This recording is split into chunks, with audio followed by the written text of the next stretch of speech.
The truth has been in your reservations, building your railroads, emptying your garbage. The truth is in your ghettos, in your jails, in your young love, not in your courts or your Congress where the old sit judgment on the young. What the hell do the old know about the young? They'll put a picture of old George on the dollar and tell you that he's your father, worship him.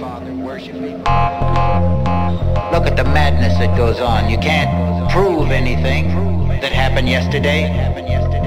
Now is the only thing that's real. You can try to prove that Columbus sailed on an ocean, but it's not the same ocean.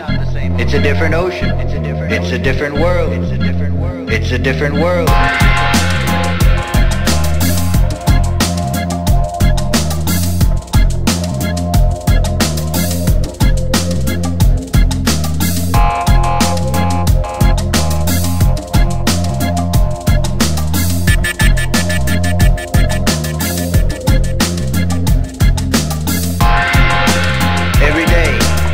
Every reality is a new reality.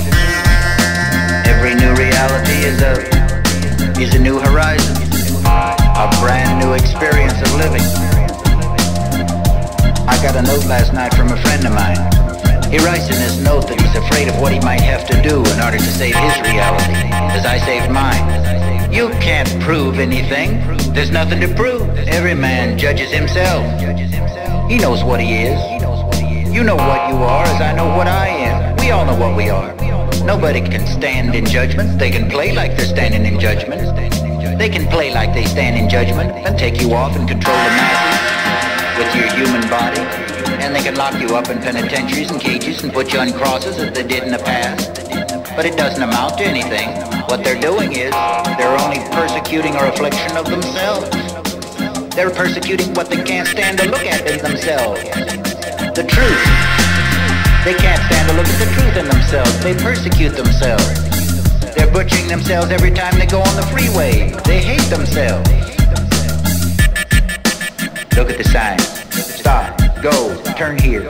Turn there. You can't do this. You can't do that. You can't. This is illegal. That's illegal. Everything's illegal.